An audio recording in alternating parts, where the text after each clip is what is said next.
Ahora les invito a abrir sus Biblias en el Evangelio de Juan, capítulo 12, versículos del 1 al 8.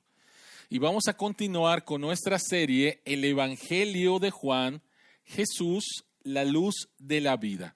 Juan, capítulo 12, versículos del 1 al 8.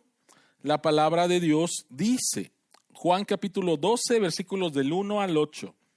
6 días antes de la Pascua, llegó Jesús a Betania, donde vivía Lázaro, a quien Jesús había resucitado. Allí se dio una cena en honor de Jesús. Marta servía y Lázaro era uno de los que estaban a la mesa con él. María tomó entonces como medio litro de nardo puro, que era un perfume muy caro, y lo derramó sobre los pies de Jesús, secándoselos luego con sus cabellos, y la casa se llenó de la fragancia del perfume. Judas Iscariote, que era uno de los discípulos y que más tarde lo traicionaría, objetó: ¿por qué no se vendió este perfume que vale muchísimo dinero para dárselo a los pobres? Dijo esto no porque se interesara por los pobres, sino porque era un ladrón. Y como tenía a cargo la bolsa del dinero, acostumbraba a robarse lo que echaban en ella. Déjala en paz, respondió Jesús. Ella ha estado guardando este perfume para el día de mi sepultura. A los pobres siempre los tendrán con ustedes, pero a mí no siempre me tendrán. Oremos. Señor que estás en los cielos, abre nuestros ojos para ver las maravillas que hay en tu palabra y que tu Espíritu Santo nos guíe a toda verdad. Amén. Amén. En las noticias y en las redes sociales solemos enterarnos de algunas excentricidades de gente famosa. Estamos hablando de actores, actrices, deportistas, políticos, y a veces nos enteramos de vez en cuando de cosas muy excéntricas que hacen. Me viene a la mente especialmente a Michael Jackson cuando él compra una casa, Neverland, y más que una casa, era un parque de diversiones. Hace poco lo acaban de vender todo este lugar. Pero la pregunta es, ¿por qué estas personas hacen estas excentricidades? Y entre muchas cosas tiene que ver porque ellos asignan valor a ciertas cosas materiales, lo cual después les va a dar a ellos cierto valor. Bueno, esta historia se trata de asignar valor a algo, lo cual es una explicación de lo que es la adoración. Porque la adoración es asignarle valor a algo. La adoración es asignarle valor a algo. Y sabes, es algo que tú y yo hacemos todos los días. La adoración siempre tiene una connotación religiosa, pero lo interesante es que cada ser humano es un adorador. Y la pregunta es, ¿qué es lo que adora? Ahora, ¿cómo es que todos los días adoramos cosas y no estamos hablando acerca de cosas religiosas? Bueno, tú le asignas valor a ciertas cosas, las cuales consideras muy importante. Por ejemplo, tú le asignas valor a que tu hijo estudie en cierta escuela porque sabes que va a ser de provecho para él. Tú le asignas valor a que tu hija estudie ballet cuando es chiquita porque va a ser bueno para ella. Tú le asignas valor a que tus hijos estudien taekwondo o karate o vayan a una escuela de fútbol porque para ti eso es valioso. Y la manera en la cual podemos ver esto es de una manera muy sencilla. La manera en la cual empleas tu tiempo y la manera en la cual tú empleas tu dinero es una manera muy clara y muy sencilla de ver a lo que tú le asignas valor, que eso es nuevamente adoración. Adoración significa asignarle valor a algo. De hecho, La palabra gloria en el hebreo tiene que ver con algo pesado. Cuando hablamos acerca de la gloria de Dios, estamos hablando de algo que pesa, de algo que tiene mucho valor. Y lo interesante es que la palabra para ídolo significa algo que no tiene valor, algo que está hueco, algo que no pesa. Gloria es algo pesado, le asignamos valor, y ídolo es algo a lo cual no le asignamos valor. La semana pasada hablamos acerca de que para vencer la preocupación tenemos que amar, tenemos que confiar y tenemos que buscar a Dios por encima de todo. Y estamos hablando acerca de la adoración. Pero la pregunta es si estamos adorando verdaderamente o no de una manera correcta. En este pasaje vamos a ver la historia de una mujer, de María, hermana de Marta, hermana de Lázaro, y algo que ella hace, algo que ella asigna un valor, que es una expresión de adoración y que nos va a ayudar entonces a contestar la pregunta: ¿cuáles son las marcas de la verdadera adoración? ¿Cuáles son las marcas de la verdadera adoración? Espero que tengas ahí tu bosquejo y vamos a hablar acerca de tres cosas. En primer lugar, vamos a hablar acerca de la expresión de la adoración. En segundo lugar, vamos a hablar acerca del corazón de la adoración. Y en tercer lugar, vamos a hablar acerca de la supremacía de la adoración. Y con estas tres cosas vamos a entender las marcas de la verdadera adoración: la expresión, el corazón y la supremacía de la adoración. Así que vayamos al punto número 1, la expresión de la adoración. El regalo de María fue espléndido, fue caro y fue lujoso. Vean por favor el versículo 3. El texto dice: María tomó entonces como medio litro de nardo puro, que era un perfume muy caro, y lo derramó sobre los pies de Jesús, secándoselos luego con sus cabellos. Y la casa se llenó de la fragancia del perfume. Bueno, de este versículo surgen tres preguntas. Y la primera pregunta es: ¿cuán extravagante fue ese regalo que le dio María a Jesús? ¿Cuál extravagante es? Bueno, el versículo 5, en la versión Reina Valera, o en el original, en el griego, dice que el perfume costaba 300 denarios. Un denario era el sueldo de un día. Entonces estamos hablando aproximadamente que el costo de ese perfume era el salario de un año de trabajo. Y si lo trasladamos al día de hoy, estaríamos hablando que ese perfume costaba aproximadamente 50,000 pesos, aproximadamente 50,000 pesos. Ahora, por favor, piensa en esto. Tienes un perfume de 50,000 pesos y lo derramas y en segundos lo que te costó 50,000 pesos es derramado. Ya no lo puedes juntar. ¿Te puedes imaginar? Lo que María le dio a Jesús era algo tremendamente costoso. Así que fue un regalo extravagante. La segunda pregunta que surge es ¿por qué María hizo eso? Y no tenemos que estar pensando o hacer algunas ideas. El texto lo dice. Vean por favor el versículo 7. El versículo 7, Jesucristo dice: déjala en paz. Ella ha estado guardando este perfume para el día de mi sepultura. Era la costumbre en esos tiempos de que cuando una persona moría, el cuerpo era ungido antes de embalsamarlo y antes de darles la sepultura.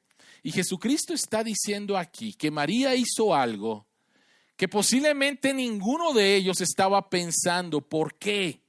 Este texto es bastante interesante porque dice que faltaban 6 días para la Pascua. En otras palabras, por favor, quiero que pienses en esto. De Juan capítulo 12 a Juan capítulo 21, pasan 6 días. Juan capítulo 12 a Juan capítulo 21 es lo que nosotros entendemos como la Semana Santa. Los otros evangelios, los evangelios sinópticos, solamente toman 2 o 3 capítulos para hablar acerca de la Semana Santa y se enfocan en el ministerio externo de Jesús. Que Jesucristo salía, llegaba a Jerusalén, estaba en el templo, daba discursos, atendía a la gente, etc.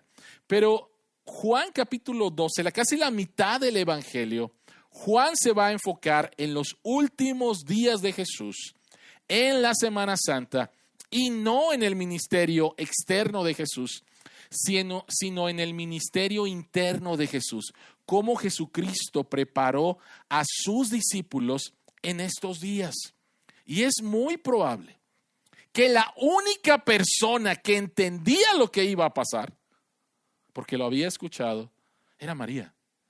Y María derramó este perfume, Jesucristo lo dice bastante claro, para el día de mi sepultura.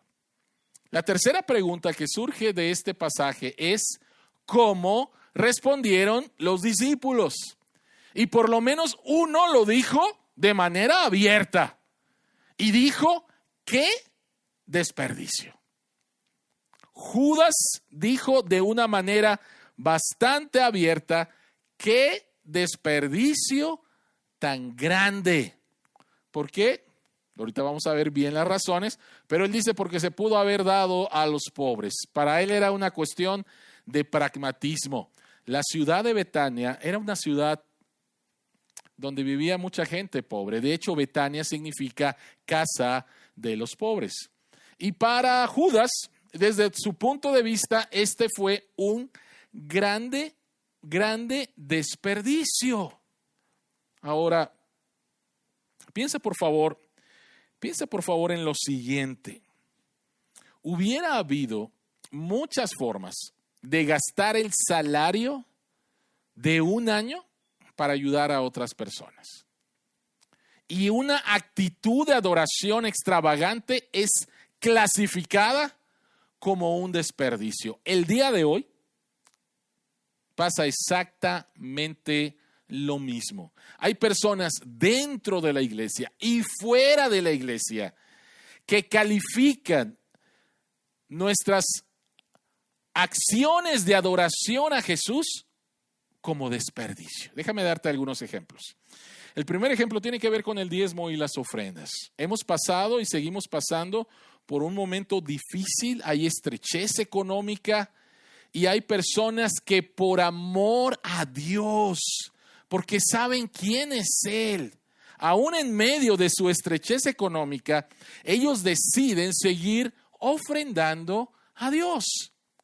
Y para su esposo no creyente o su esposa no creyente o sus amigos no creyentes, cuando se dan cuenta de que siguen ofrendando, aún en medio de situaciones estrechas económicas, para ellos es un grande desperdicio. ¡Qué tonto eres! ¿Por qué desperdicias tu dinero? Mejor ahórralo porque no sabes qué es lo que va a pasar. Para ellos es un desperdicio. Otro ejemplo. Hay jóvenes cristianos solteros que han tomado una decisión en su corazón delante de Dios de honrarlo a Él a través de guardarse puros sexualmente en una sociedad pornográfica, en una sociedad donde hay libertad para hacer absolutamente todo. Y cuando sus compañeros, sus amigos saben acerca de sus convicciones con respecto a su vida sexual, ellos dicen, ¡qué tonto eres! ¡Qué desperdicio de tu vida! Para el mundo eso es. Otro ejemplo. Has terminado tu carrera universitaria o has terminado un posgrado y de repente recibes un llamado de Dios para servirle a Él de tiempo completo. Y sabes que al hacerlo no vas a estar trabajando en una carrera que vas a producir mucho dinero. Y para algunas personas así como alguien me lo dijo una vez, qué desperdicio de tu vida, qué desperdicio de tus estudios, qué desperdicio de tus talentos, qué desperdicio de tu entrenamiento, qué desperdicio de tu vida. Pero escucha esto, nada es un desperdicio si se derrama sobre Jesús.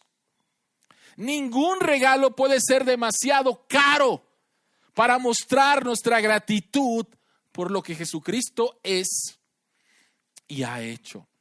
Nada es un desperdicio si se derrama sobre Jesús. De hecho, Pablo lo dice de otra manera.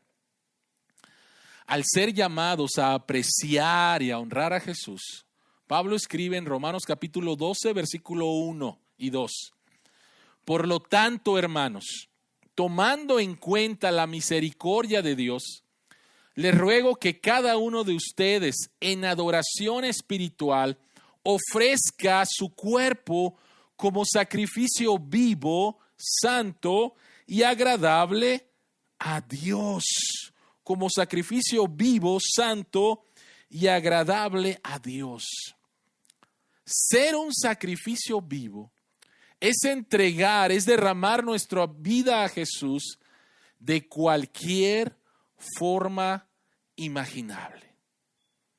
Entrego mi vida a Jesús. ¿Y sabes qué? El mundo no lo entiende. El mundo no lo entiende. Por eso es que en el versículo 2 de Romanos 12, Pablo escribe: no se amolden al mundo actual, sino sean transformados mediante la renovación de su mente. Así podrán comprobar cuál es la voluntad de Dios, buena, agradable y perfecta. Cuando derramas tu vida a Jesús, el mundo no lo va a entender. Pero tú y yo somos llamados a no amoldarnos de acuerdo al pensamiento y de acuerdo a los valores del mundo. Por favor, nuevamente lo voy a volver a decir.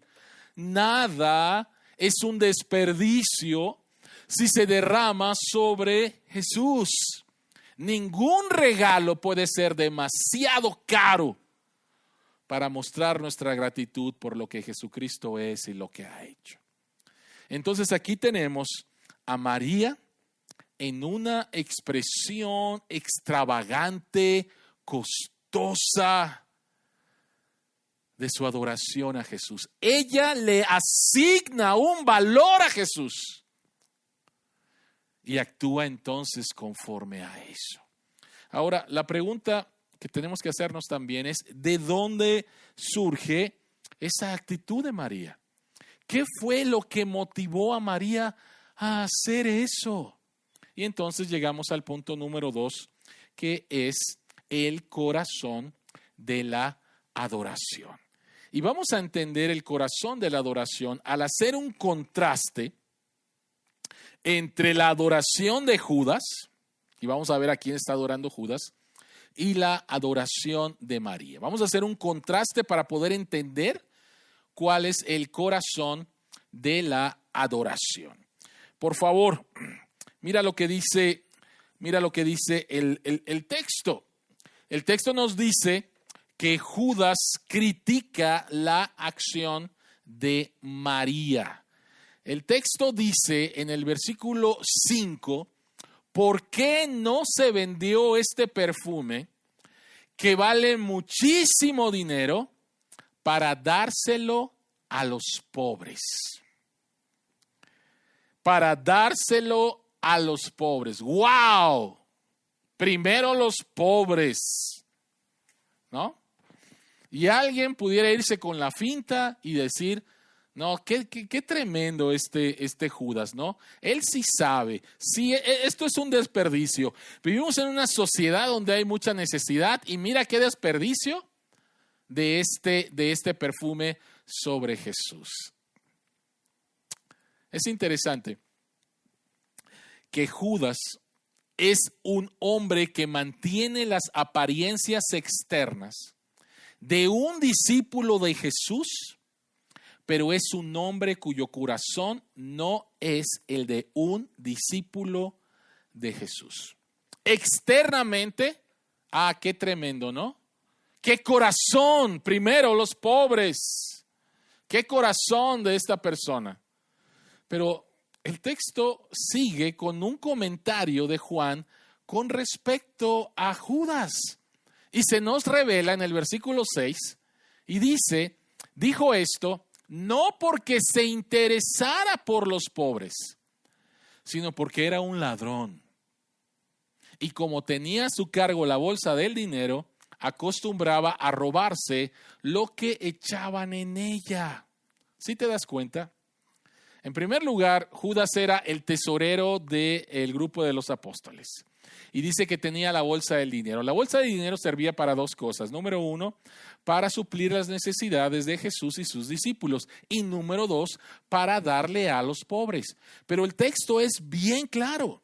El texto dice que Judas era un ladrón. Y de vez en cuando se llevaba de ahí para su propio beneficio. Entonces lo que vemos es que Judas era un ladrón, que Judas era un egoísta y que Judas era una persona codiciosa. Judas era un hipócrita. Hipocresía es la discrepancia entre las apariencias externas y los afectos internos del corazón. Judas era por las apariencias externas un adorador de Jesús, pero por los afectos internos de su corazón era un adorador de sí mismo, o en este caso también del dinero. Judas habló,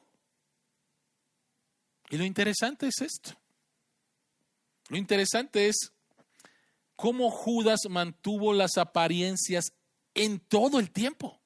En todo tiempo. Miren, Juan capítulo 13, Jesucristo les va a decir a sus discípulos, uno de ustedes me va a traicionar. ¿Y cómo reaccionaron los discípulos, no? Todo el mundo voltearon a ver a Judas y dijeron, sí, ya sabíamos que eras tú, Judas. No hicieron eso. Cada uno empezó a preguntarse si eran ellos. O sea, en otras palabras, Judas pasó completamente desapercibido. Posiblemente te hubiera caído muy bien, Judas. Posiblemente lo hubieras tenido en grande estima. Porque él sí da a los pobres, ¿no? Pero Judas simplemente mantenía las apariencias externas cuando en su corazón a quien se adoraba era a sí mismo. Y a quien adoraba era también al dinero. Y lo interesante de todo esto es que Jesucristo siempre supo que Judas sustraía de la bolsa. Ahora, esto nos enseña que la adoración es un asunto del corazón. Que la adoración es mucho más que simplemente cuestiones externas, apariencia. La adoración tiene que ver con el corazón, lo que está pasando en el corazón. Y aquí encontramos entonces a María como un grande contraste de lo que hizo Judas. La respuesta del corazón de María. Los afectos internos de María por Jesús eran tan fuertes que hizo algo que para muchos fue escandaloso y un desperdicio, pero no le importó porque su corazón está totalmente entregado a Jesús. Mira, posiblemente se te va por ahí algo que hizo María, no tan solo el costo del regalo, sino que María se soltó el cabello en público, delante de hombres. Y eso era algo escandaloso para las costumbres de su época. Las mujeres no se portaban de esa manera, no era propio. Pero a María no le importa. María está tan impactada por Jesús que ella hace algo escandaloso para su sociedad con el simple propósito de honrar a Jesús. Ahora, ¿por qué? Ve por favor el versículo 1 y nuevamente el versículo 3. Dice, 6 días antes de la Pascua, llegó Jesús a Betania, donde vivía Lázaro, a quien Jesús había resucitado, versículo 3, María entonces, el increíble acto de adoración de María, la increíble expresión de adoración de María es en respuesta a la resurrección de su hermano de Lázaro. Ella responde al amor y a la gracia recibida. La adoración, la verdadera adoración, es la respuesta a Dios. Es la respuesta y el reconocimiento de quién verdaderamente es Jesús. Y miren, de Juan capítulo 11 a Juan capítulo 12 hay un cambio tremendo en la vida de María.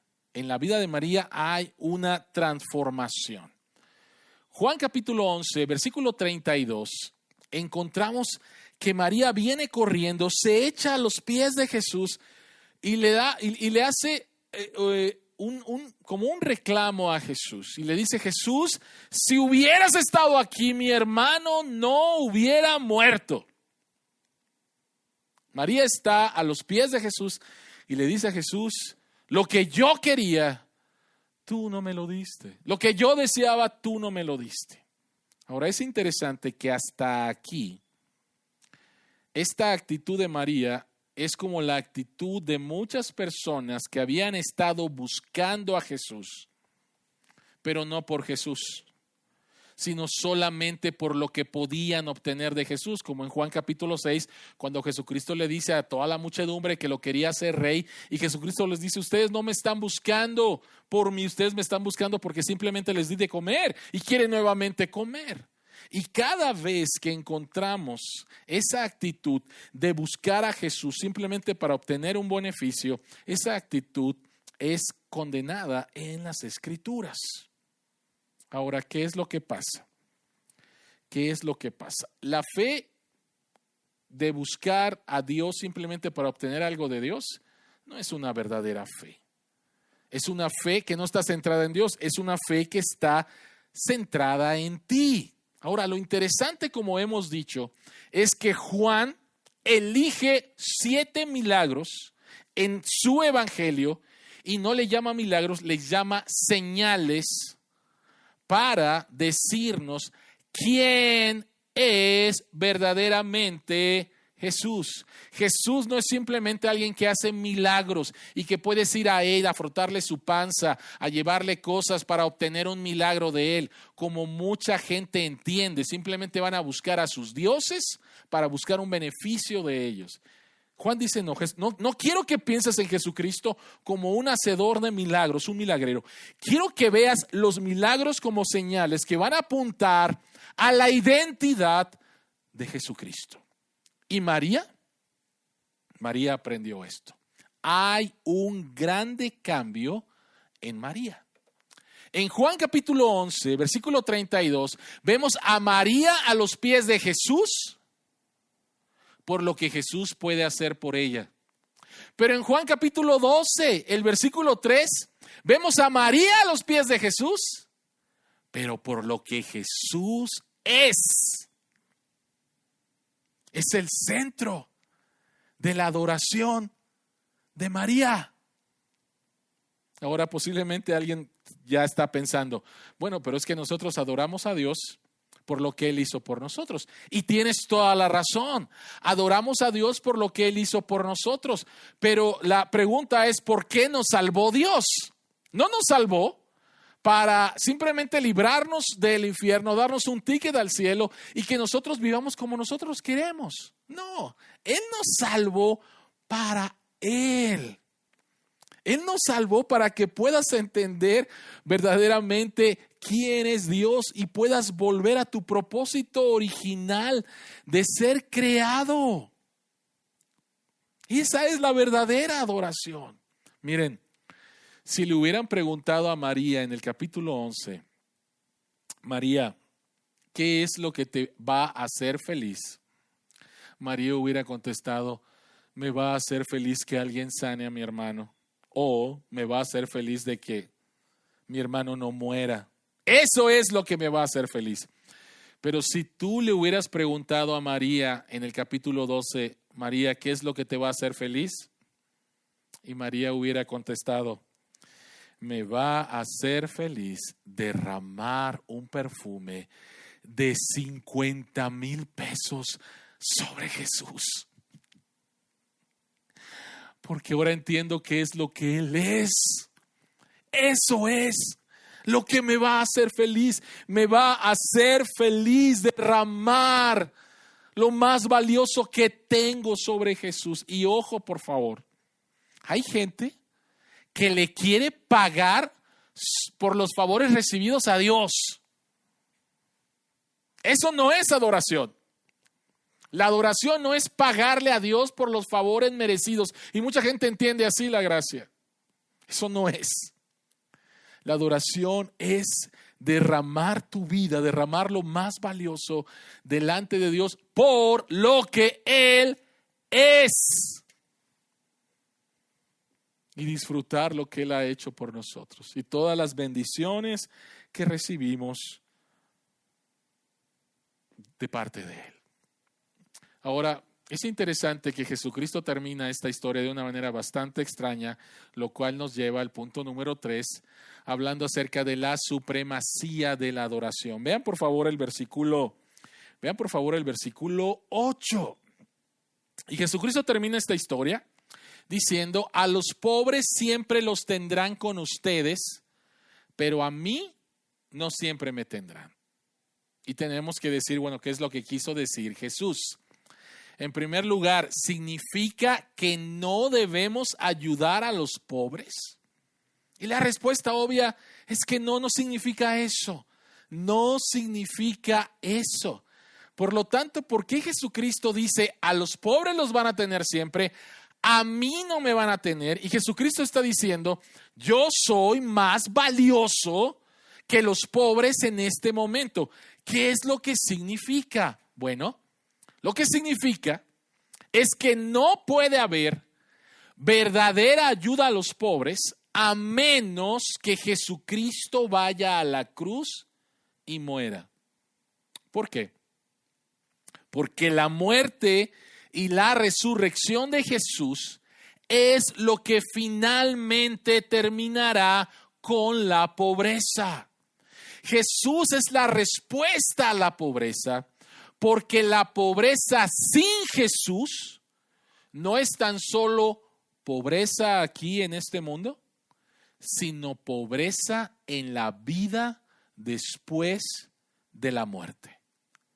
Entonces Jesucristo está diciendo, a ver, si me comparamos lo que va a pasar en mi vida, que yo voy a ir a la cruz, es mucho más importante y es mucho de más valor que ahorita lo que ustedes pueden hacer con los pobres. Déjame ejemplificarlo de esta manera. Todos estamos familiarizados con las instrucciones que nos dan al subirnos a un avión, ¿no?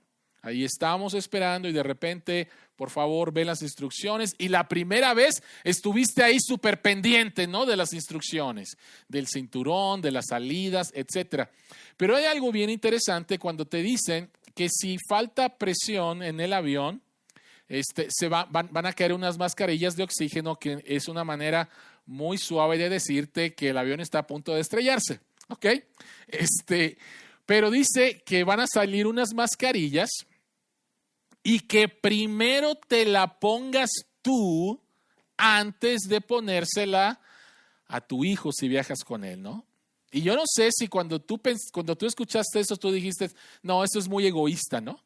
O sea, ¿cómo voy a pensar primero en mí y después en mi hijo? Bueno, las personas que diseñaron eso no fueron unos tontos y no estaban pensando en que tú fueras egoísta.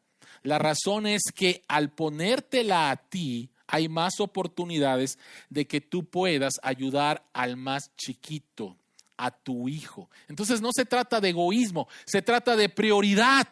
Primero póntela tú para que puedas ayudar al más chiquito.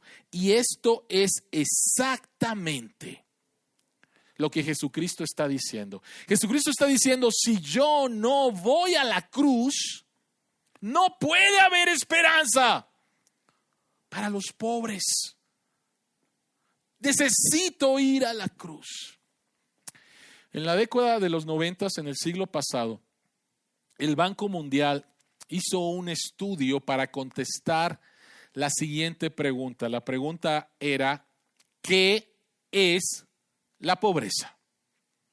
E hicieron un estudio, lo dividieron en países del primer mundo, ciudades súper avanzadas, y le iban a hacer esta pregunta, ¿qué es la pobreza? Y después a 60,000 personas del tercer mundo en ciudades de grande pobreza iban a hacer la misma pregunta. ¿Qué es la pobreza?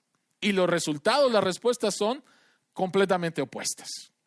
En los países del primer mundo, en ciudades avanzadas, ¿qué es la pobreza? Y contestaron lo siguiente, básicamente es la carencia de cosas materiales. ¿Qué es la pobreza en los países del primer mundo? La carencia de cosas materiales. Pero interesante la definición que hicieron de pobreza en los países del tercer mundo, en ciudades con mucha pobreza. Y ellos dijeron lo siguiente. ¿Qué es la pobreza? La pobreza es vergüenza. La pobreza es inferioridad. La pobreza es falta de poder, humillación, depresión, miedo, falta de esperanza, falta de voz, aislamiento social. No hay cantidad de dinero, cantidad de cosas materiales que puedan aliviar la vergüenza, la inferioridad, la falta de poder, la humillación, la depresión, el miedo, la falta de esperanza, la falta de voz, el aislamiento social. No hay cantidad de cosas que puedan aliviar eso. Solo Jesús puede hacerlo. Solo Jesús puede verdaderamente aliviar la pobreza que se manifiesta en vergüenza, en miedo, en inferioridad, en falta de poder, en falta de esperanza. Solamente Jesús puede hacer eso. Y por eso es entonces que la vida, la muerte y la resurrección de Jesucristo, el hecho de que María haya derramado ese perfume preparando a Jesucristo para su muerte, es de un valor supremo por las necesidades de los pobres en esos momentos. Ahora, no quiero ser malinterpretado. Y la Biblia es bastante clara. ¿Está mal ayudar a los pobres e ignorar a Jesús? ¿Y está mal adorar a Jesús e ignorar a los pobres? Y Jesucristo integra la adoración y la acción social.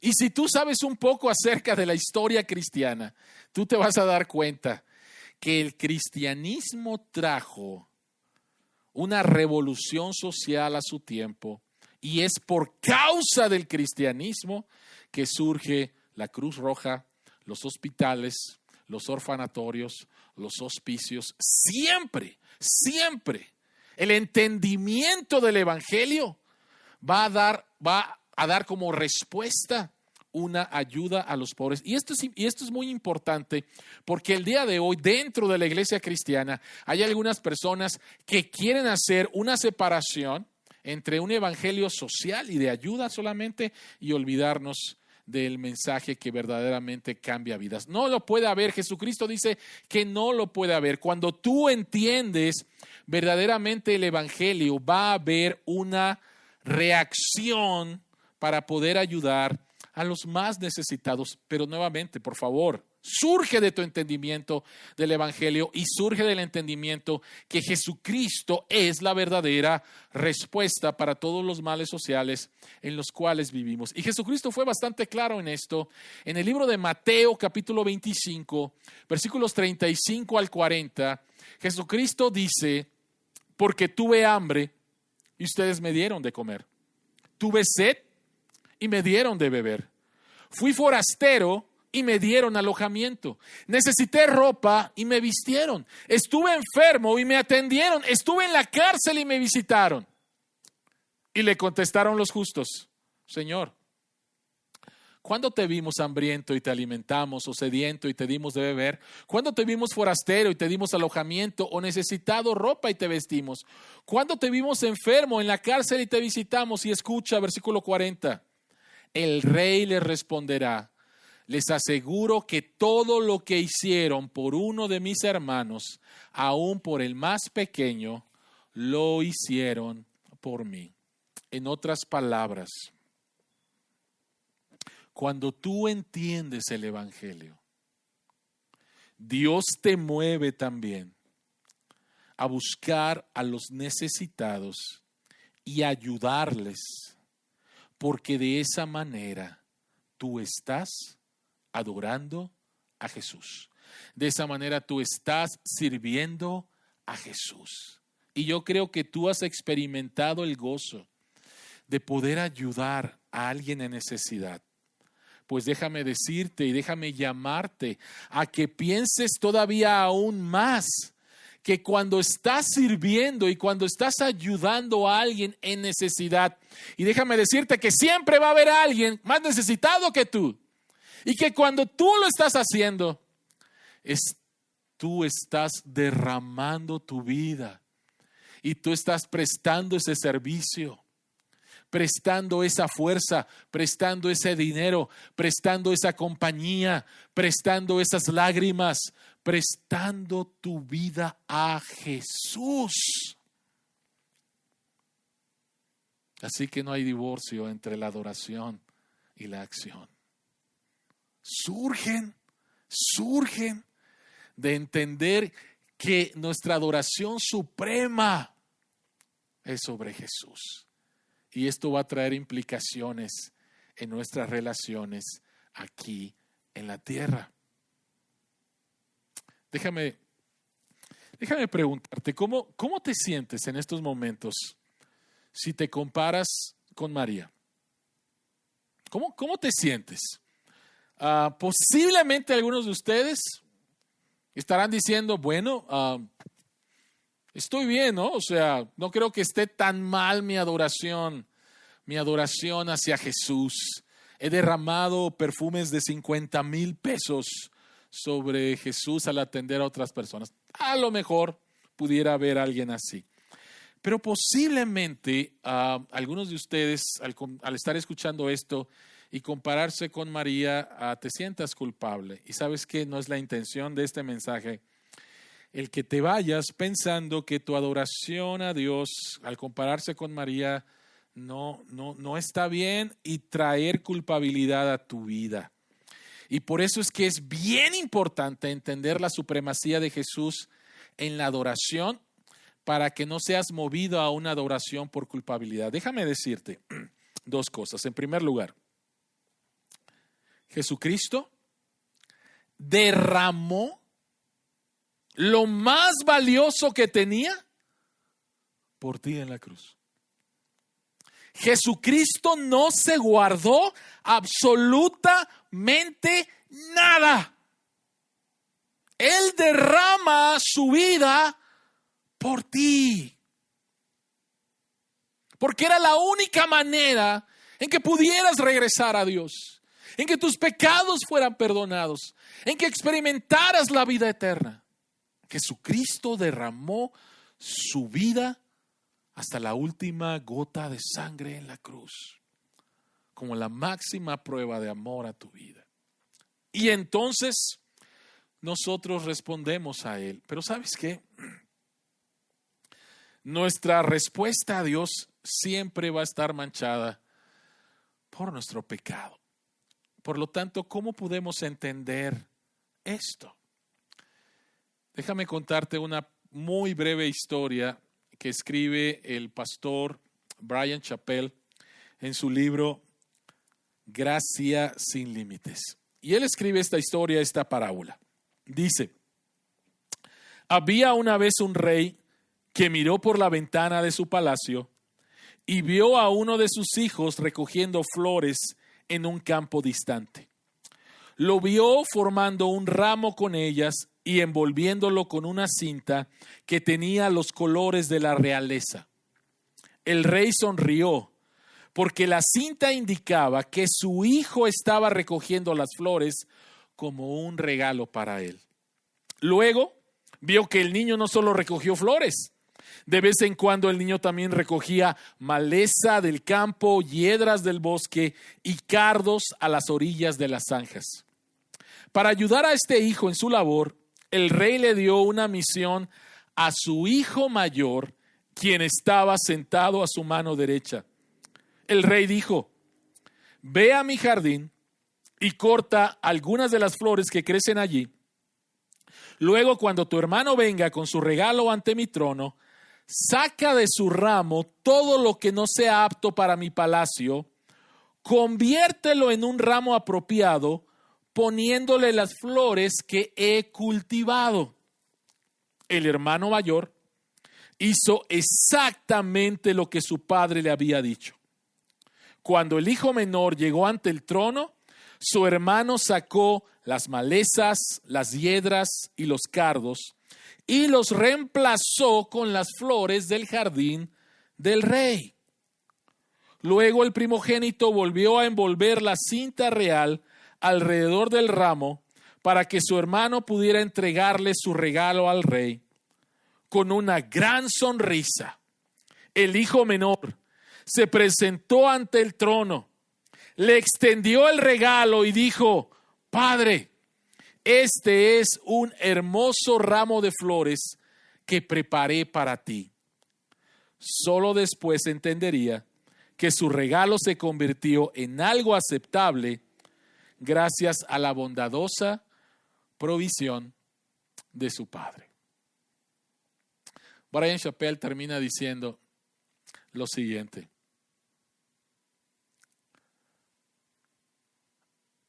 la vida sin pecado, la muerte sacrificial y la resurrección victoriosa de Cristo son las flores perfectas que Dios preparó para sustituir la maleza de nuestros esfuerzos. Cuando descansamos en la provisión de Jesús y no en nuestras buenas obras o intenciones, Él saca las obras defectuosas y pecaminosas del ramo de nuestra vida y las reemplaza con sus perfecciones. Al presentarnos ante el trono celestial, todo lo que le hemos dado a Dios se convierte en un regalo apto gracias a la obra de Cristo a nuestro favor. La gracia de Dios provee las flores de Cristo, que son las que hacen que los ramos de nuestras vidas sean aceptables y agradables a Él. Sean aceptables y agradables a Él. Así que cuando piensas en tu adoración imperfecta a Dios, piensa que Jesucristo toma lo que tú le traes a Dios y lo sustituye con lo perfecto que Él hizo en su vida de obediencia por amor a Dios. Y entonces tu adoración imperfecta se convierte en una adoración perfecta. Y puedes salir del trono de adoración con gozo, porque tu Padre aceptó tu adoración por Jesús. ¿Cuáles son las marcas de la verdadera adoración? Una expresión extravagante que surge de un corazón que ha sido tocado por Jesús, que entiende que la adoración a Él es suprema, porque sin Él no hay ayuda. Oremos. Señor que estás en los cielos, el ser humano es un adorador. Somos adoradores por naturaleza, le asignamos valor a las cosas. Y al venir, Señor, el día de hoy delante de ti en una adoración corporativa, te hemos adorado. Pero también, Señor, somos llamados a reflexionar con respecto a la expresión de nuestra adoración, al corazón de nuestra adoración y a la supremacía de nuestra adoración. Es verdad que muchas veces te hemos buscado simplemente para ver qué obtenemos de ti, y eso no es correcto. Transfórmanos, Señor, a tener la misma actitud de María, la cual, Señor, fue transformada y entendió que la adoración es a ti simplemente por lo que eres. Y no hay un regalo extravagante, no hay algo tan grande que podemos hacer, no hay ningún costo que no valga la pena. Por quien tú eres, transforma nuestra vida, Señor. Y que nuestra vida sea un sacrificio vivo y que lleve un olor fragante en nuestras relaciones con los que no te conocen, y que ellos entonces puedan convertirse en verdaderos adoradores al ver nuestra vida, al escuchar, Señor, el evangelio de nuestros labios y con nuestras acciones. A ti la gloria en Jesucristo. Amén.